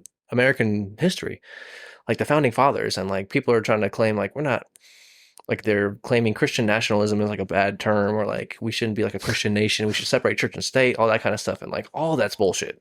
Like we are legitimately a nation 100% founded on Christian principles. I've seen people vehemently argue that's bullshit. Mm-hmm. And then you see Charlie Kirk and he's like, then why in every single one of these presidential orders and every single one of the constitutional documents, why does e pluribus unum on there? Do you know what that means? It's like the one is what makes up the whole, protect the one. It's like the one is like individual rights. It's your right to be gay. We don't want to, none of the, I guess, well, that's not what I'm trying to say. What I'm trying to say is that it was definitely, there's a lot of contextual evidence that the country was founded on a Christian-based movement. 1,000%. 1,000%. Irrefutable. People will argue, no, it's because they wanted to be able to have industrialized economy, to take land, to be able to have a slave movement out in the West, so that way there was a better slave trade, and so people wanted to do this. It was all founded on people who were trying to get a leg up in an immoral way by breaking away, and then all this shit. And I'm like, bruh, that's just like, I think that's just like oh, God, what comes to my mind is so inflammatory. Whoa. But I think that's just part of the white hate movement. Uh-huh. I think that's part of the hate white people movement Yep. is this country was founded on bigotry and racism and taking advantage of all these people. It's like, no, it wasn't. Not by any contextual evidence you could possibly glean. How do you, we could just rewrite all of history if you want. And I don't even feel like those white people. I'm not. I'm an American. I'm a product of the system that they built. They built a melting pot on purpose, predicated on capitalism and Christianity, because those were the only things that worked. Yep. And then it was like been working. It's been good. And then I'm in a melting pot. I'm a fucking stew vegetable. I'm not a broccoli anymore.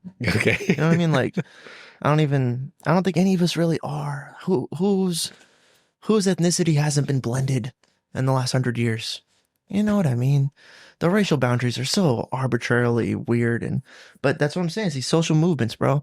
Then there's also another conspiracy theory about a social movement from uh it's they say it's from Israel. They say it's from the Mossad, and they say that it's to get America, the identity politics specifically, to get. Okay, so the next up is to. Oh, I'm right there with it.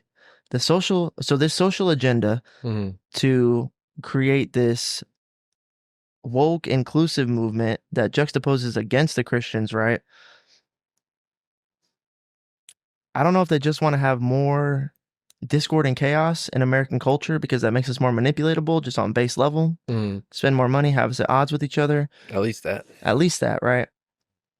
But allegedly, and I don't know, we're going to get into some shit here, but like with Mamdani being.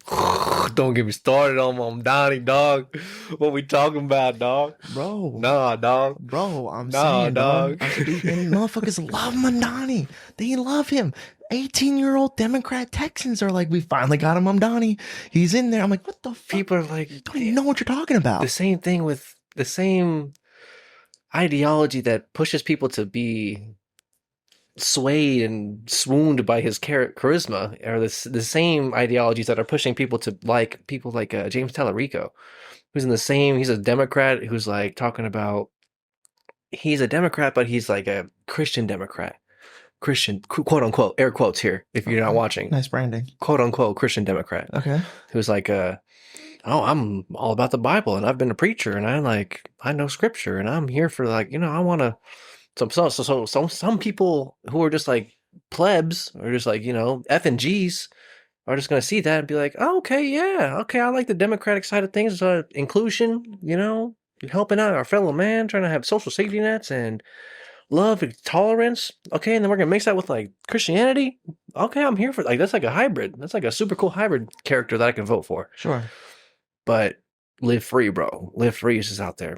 Josh Howerton's like, nah, dog. He's like a synagogue of Satan, devil, not devil worshiper, but someone who grossly misrepresents scripture to back his own ideologies of this bullshit, dog. It's all, like socialism and this secularism and progressivism are all like hand in hand with the Islamic Muslim type of ideologies. It's like religion and political ideologies. Josh Howerton says it as like a progressivism and secularism are political ideologies, political ideologies that are like masquerading as a religion. And then like Islam is like a religion that is opposite of that. It is a political ideology that is masquerading as a religion. Sure. Because ultimately they want but what's the term? Societal control. Societal control. It's the oh god, they have a word for it. Oh, where they it kill the escapes infidels? Me. Yeah, it's oh god, the term escapes me, but it's more or less like complete control. Complete control, and they're doing whatever they want. These terminologies were in my head more like in 2008. I feel like I know. I could fish for it for like 30 seconds and I can find it. Yeah, go ahead. But it's Sharia law. There we go. You know what I'm saying? Yeah. It's like where they're just doing what they want, bro. Okay. They're invading, bro. Roundabout, you want to talk about who hates gay people? Them. They kill gay people. They throw them off of buildings. They're like, oh, you like boys. Oh, okay. Come with me. And then they publicly kill you Yeah. The Christians aren't doing that. No. But you hate the Christians way more than the people. Those people are supporting your woke movement. Mm-hmm. You're getting that person political power in our country. And I'm not saying any person with any ethnicity and any religious background should run for any office and have an equal opportunity. Sure. Absolutely. But the stuff that he has openly said believes in Marxist values in American capitalist societies, Seizing the means of production. insanity, bro. And then to be publicly in government stuff, like we brought it up on the last podcast, doing, like publicly praising Muhammad and doing traditional Israel, like prayers For Islam. but then those prayers for Islam like have things like that they want to promote the death of the infidels Killing and the things infidels, like that, bro. Like to publicly say there's a separation you could have done, easily could have separated it. I can give a prayer at work that's not the same prayer that I give at home to my kid, and I keep it a little more PC for the workplace. Same, he could have done the same thing, but deliberately chose not to. No, dog. It's crazy because that's another talking point. It's like as far as like the progressive people who are like the liberals who are like some of the most forefront issues or things that they care about, quote unquote, or things that they're like trying to change in a positive progressive direction is like women's rights and like gay rights. It's like those are two obvious things that they're definitely pushing for, but it's like Islam's not. They don't mesh. They don't push I don't women's know rights. if you know. They burqa. They Dog. burqa the women and they throw the gays off of buildings, dog. Like and they're like compatible or like you're trying to merge those things? No, they're using you. Yeah. They're using you. Yeah. And this is what's happening, okay? You said it's a religion. Mm-hmm. It's a political movement masqueraded as a religion. Yes. And so they're using our social currents to help to give them political power. Yes. And then they're using their religion, and through their religion, they're going to try to alter our politics as well by allowing the religion to be, by being woke and being accepting and stuff like that. And then we create little pockets. Oh, you're an Islamophobe. Yeah, dude. Minnesota and New York. Two Islamic mayors. Two biggest, Minneapolis, Minnesota, I guess, which is where all the corruption is going on too. Mm-hmm. And you want to say that that's just coincidence? I'm like, nah, I don't think so. Maybe it's coincidence. Maybe. Charlie Kirk got literally killed for putting, bringing a lot of light to this specific thing. And I think that the basketball stuff is tough, dude. Trying to make racial problems like that is not good. The trans stuff is crazy. And like, dude, ultimately it boils down to like, I'll see a 20-year-old person who's sexually fluid, and they just cringe at the thought of Christianity. They cringe at the thought of Christ and God. They're so sick. Like, get that shit out of my face, bro. Mm-hmm. I'm just trying to be a good person. I'm not trying to deal with all that. It's like Christianity. Gotta have faith, man. Faith in the higher power, man. Dude, no, it boils down to Elijah asking God to get the Baal worshippers the fuck off his land. That's what okay. And then it's like Jesus is the person. What did Jesus do? All he did was heal and help people and guide people towards what would be peace in your heart. Do you want peace?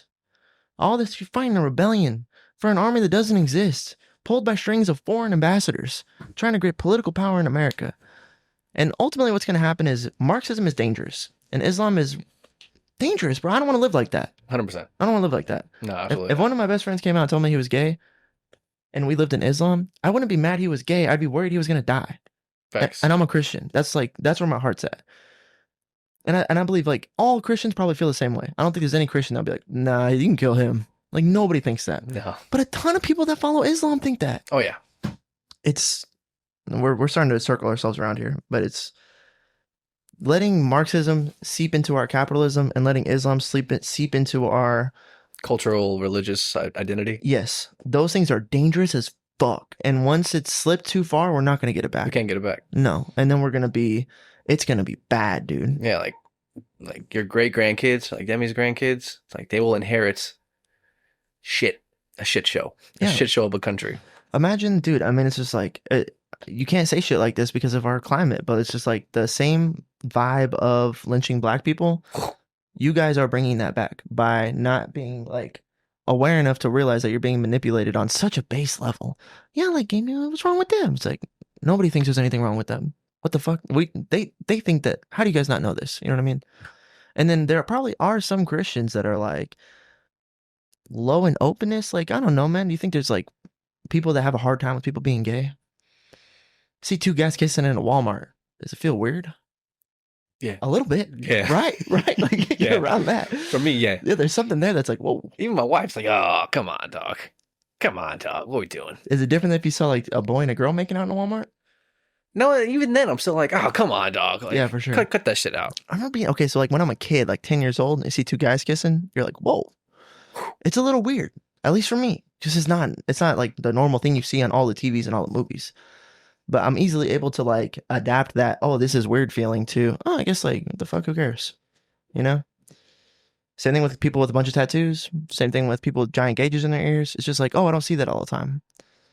But I don't think so. So then it's like, are there Christians that never got over that this is a weird feeling? I think if there's any place where you're going to open someone's heart up, it'd probably be church. For sure. Okay, so we have it boiled down right now in this moment. We're like, yeah, we got to figure it out. And then we're going to go back into the world where it's all backwards again. Why? It's the powers that be. There's something going on because why would we want to adopt socialistic ideologies? They don't work anywhere. It's like Venezuela, like a lot of South American countries. Like the people who come here from those countries, they hate socialism. Facts. They're not here for that. Facts. They want to avoid it at all costs. Like Cuba. Facts. The like, Cuban immigrants. They're not here for that, bro. Hell like no. they know where it leads. Like it is nowhere good. It is 90% poverty level in some of those countries. Where it's like and we're getting there, extreme bro. poverty level. Our middle class is disappearing. There's not a lot of 90, 100K jobs out there. You just go and get them and you're good and life's good and you get a little house. It's like, it's separating. Like most jobs pay 60K a year. And that 60K doesn't go nearly as far as 60K did 10 years ago. Absolutely not. It doesn't do it. And then there's the doctors and lawyers and such making 200 something. And then those middle jobs are slowly just getting, because think about this. How many times have you worked for a business where they want to cut cost? Every business. Right. All the time. All of them. So eventually they find ways to have less managers or find ways to make that salary a little bit lower. Be more efficient in some regards. Sure. Usually like cutting corners and efficiency are like synonymous. There's a fine line between cutting corners and efficiency. Sure, yeah, that makes sense. So yeah, what ends up happening is ownership makes more money, and then these middle class jobs are getting put down onto people with lower money. So if you can get your dishwasher to do something that the manager did and pay them a lot less, that's great. Mm-hmm. And then it's a ton of people with these smaller jobs, and you just hire the ones that will work it. Have you ever seen the back house of a restaurant? It's like a ton of people who don't speak English, but they'll do that job. They'll do that fucking job. Hell yeah. So these owners will find the person that'll do that fucking job. And then as long as you got someone do it well enough, that's fine. We don't even care. Somebody's got to do it and just get it done, okay? Mm-hmm. Especially if you're going to pay minimum wage. Yeah, it's like we have like someone who's expediting the food. We're paying them like 20 an hour, but then it's like we have someone who's running the food who can also expedite the food, and we could pay them 12 an hour. It's like we could just pay them to do that instead and just drop that person, and we're saving $8 an hour. And that decision happens infinite times per day in America. Thousands of companies, thousands of positions across the country every day. All the time. And it's creating this gap, dude. Like I see it. I'm talking to my dad about it just to know like that 60 to 70K is what they want to pay someone in like a managerial position, where like 20 years ago that was closer to like 80 or 90, and that 80 or 90 went a lot farther. And then it's just like, if that gap keeps happening with AI, keep finding ways to eliminate jobs, get it automated, that's also a recipe for things to get really bad in the future. And if you combine the socialism and you get like a foothold for Sharia law somehow into America, dude, things will be fucked in 100 years. Absolutely fucked. Yeah, dog. We need to just keep on going to church, preaching Jesus. Before that, preceding that, you need to be about Jesus within your own life. Lead by example. It's like the ultimate thing. That's everything else is kind of bells and whistles, but like you need to have the example within your own life, in your own household. Jordan Peterson, clean your room. Make sure set your house in order before you set the world in order. Facts. There it is. Let's set our houses in order. Yes. And the way to do that is to follow the light and the John 14:6, the way, the truth, and the life. The guy that was here, who died for us, did the thing that we could not do because we are just sinful, rebellious creatures by nature who are possessed, who are easily possessed. And sometimes we invite that possession in, like Cain, and we let it have its way with us. Of course we do. Who doesn't want to be rich? Who doesn't want to have hot women? Who doesn't want to have a fast car? When you're a kid, those things are super enticing. Part of it's the media. See it all over the fucking movies and TVs. You ever seen fucking Too Fast, Too Furious? Yeah, I want to do that shit. It's that simple. You know what I mean? Whipping. Yeah, facts, dude. I want to freaking do walk in the club. Yeah, dude. Of fucking course I want to do that shit. That's all over. Dude, Drake and Josh. All Drake did was make out with hot chicks all the time. His trope. That was his character. And then Josh was like a good kid who got good grades and was a sweet mama's boy. And they made him look like a fucking loser every episode. You know how many times did I not hang out with my mom because I watched that stupid fucking show and I didn't want to be a loser? You know what I mean? The programming. I promise you that was real for me. Like, I want to be a cool kid. I'm too cool to fucking. I want to go kiss my mom. Kiss babes, bro. Kiss hot babes. I'm like fucking 12. Like, what a loser. What a fucking loser kid, bro. Go be a kid, bro. If my daughter started being like, I don't want to hang out with my dad. I want to go get laid. I'd be like, Jesus Christ, help me. Enter my life. Oh, no. But really. No, yeah. Here's the one thing that I definitely found out recently is that it's a relation. This is a relational thing. God, it's like, does God exist? That's like the wrong question. It's like, how do I have a relationship with something that's greater than me? That's where it all starts and ends, is like, can you develop a relationship? I don't know how you do that.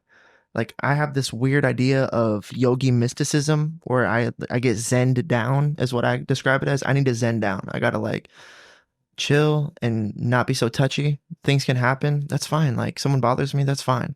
Someone's really bothering me. Act through love, act through grace. Grace is way more important than, I don't win the war like ever. Like, Jesus will.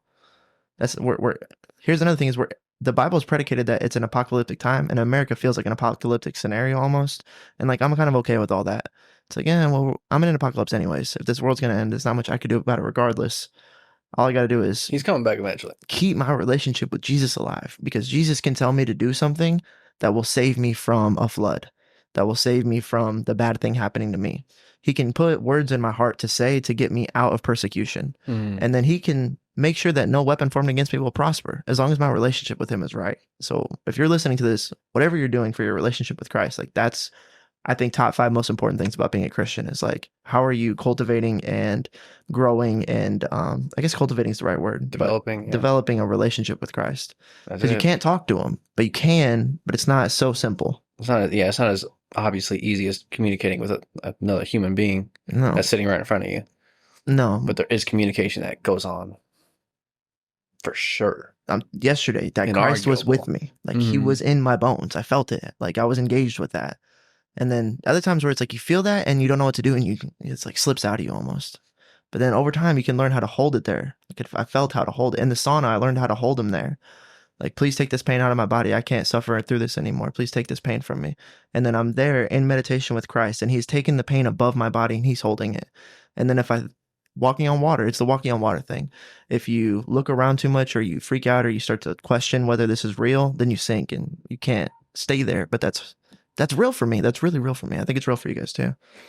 It's there, bro. It's there. So I think to round it out, put a bow on it, I think one of the last questions you were asking, we're talking about, is just, what do we do as far as going forward in this crazy culture where these ideologies are trying to have taken people over and are influencing our culture and are influencing behavior and actions that other people around us societally, culturally, they are acting as a result of these propagandistic, like, tactics that have been implemented into our society over the last 20, 30, 40 years.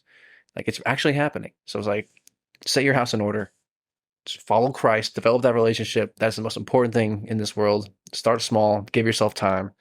And the starting small thing, it looks like just reading your Bible, a verse a day, a chapter a day, whatever, 5 days a week, 4 days a week, build up to 6 or 7 days a week, find a local church, listen to a Live Free podcast, listen to Jordan Peterson, listen to some sermons, whatever. What's that doing? That's setting your frequency right. Get that relationship, it's getting the right words. Yeah, bro, it's ammo, bro. In your matrix. It's ammo, bro. The way I want to be able to just rip off the top of the dome some Charlie Kirk type shit. Yeah, bro. Fuck yeah. Come on, man. Tim Tebow type shit. Be equipped. Yeah, be equipped with some scripture and some, even beyond scripture. Because, Live Free is not talking about only scripture. It's talking about James Talarico and Mamdani and the Islam stuff and all this. When you get in these conversations in your workplace and someone wants to say, well, you're a fucking racist because you don't like Mamdani, you got to be able to stand on something. Mm-hmm. you know? Otherwise, you Mm-hmm. do look like a racist. You could lose your validity or whatever. But it's like, and it's also hard. I'd be like, I don't know exactly what the thing to say in this moment because everyone's like, well, why don't you like Mandani? And be like,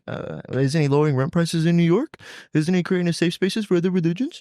Be like, yeah, but he's also like, using government Like, not really. time to pray about, Sharia law. And so that's just convoluted. Yeah, it's deep. It's deep. My friend David says, Christian guy says, we need to start a group. We need to do something about this shit, dude. Like,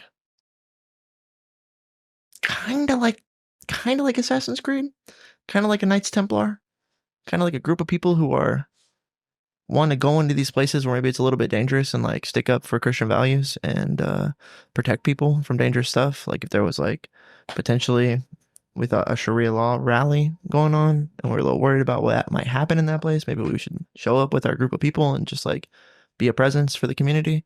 And I'm like, man, David, that's just a lot. That's a lot. What do you want to do? You want to be Assassin's Creeding? You want to put on white hoods That's and a lot. well, pause. Assassin's Creed, not put on white hoods. Whoa. But Assassin's Creed, the way that they freaking Video game. the video game where they become like a ghost in the mist and now they're just Vigilantes. vigilantes. Yes, more or less a vigilante, more or less Christian vigilanteism is like what he was pointing towards. And I was like, David, I don't think we're like even equipped for that. But that's him trying to answer this question, which is like, what the hell do we do about this? Mm-hmm. Develop that relationship. Get scripturally backed. Can we just like erase the white hood part? Could you just take that out? Jesus Christ, can't take much more. Pretty inflammatory. It's all good. That was my closing thoughts. Was I had a friend this week be like, dude, we gotta like do something about this. Yeah, we're out there. We're out there. We got to become lethal. Become lethal. And the way we not like Liam Neeson legitimately lethal with like weapons, John Wick, but Nice. the lethal is the scripture. That's our sword. That's our weapon. Scripture. For sure. I think most of what Christians do are put straws on camels' backs. I think that's most of what we do. Because you never can change anybody's mind in one argument. No. You very rarely, any argument always tries to generate a loser, which is a big problem in and of itself. We're never like bringing people together through these interactions like that. There's just not much you can do. Rarely do you convince someone that God is real in one moment. No, yeah, it's just pushing the thermostat or like the dimmer on the light switch. You can't just flip it on and off. It's just like a slow push in one direction. Hopefully, over time, that you are able to help influence, give someone from a 0 to a 1, from 1 to a 2, and then all the way to 10 is like, oh, I believe in Christ. It's like most people are like 0 to 3, unless you're like a legitimate Christian. So like we're trying to push people up that ladder to 10 over time with like the straw on the camel analogy. That's all we can do. That's all we're called to do. That's all we need to do. Fasting is a weapon. That's the other thing I want to leave you guys with. Prayer and fasting. Dude, fasting is a weapon. Fast for a week. And then people get in your head like fasting is not eating food. Maybe even biblically fasting is referred to, but I'm just like, stop drinking the alcohol for a week. It'd be really hard. It's like impossible to stop your habits. But if you do, it opens up dimensionally something different. It's insane what happens. Yeah. It gives you some of the creative force back, or like at least the acknowledgement of like, oh, I have creative power here. I have authority over my life. I can make things happen. I can influence my reality. That's big. We all want that, don't you? That's the truth. But we are also at the same time subject and slaves to our habits. But if you're able to fast from it, that takes the mental fortitude to break that chain a little bit, at least a little bit. And that gives you some of that power back. At least the acknowledgement that power is real and it exists. It's there for you. I saw It's powerful. a deep dive on the Fibonacci sequence. Watching this video, trying to understand why all these things are predicated on it. What does that fucking mean? The way that they broke it all the way down, more or less, was like, because it becomes a math thing with the numbers. And then you're like, the only thing that gets you out of the loops that you're in is the exit on the 7. And so exit means like, to progress, sometimes you have to not do the thing that you would normally do. That's like the way you slip out of the loop and into the new loop is like you disengage with the loop. And normally you're in a loop of like growing, growing. But then eventually you can get, once you get back down to the start and you get up to the 7, there's an exit capacity that puts you on a new loop. And that's what they were trying to say, that the golden sequence, the Fibonacci sequence, is like trying to tell you, the golden ratio.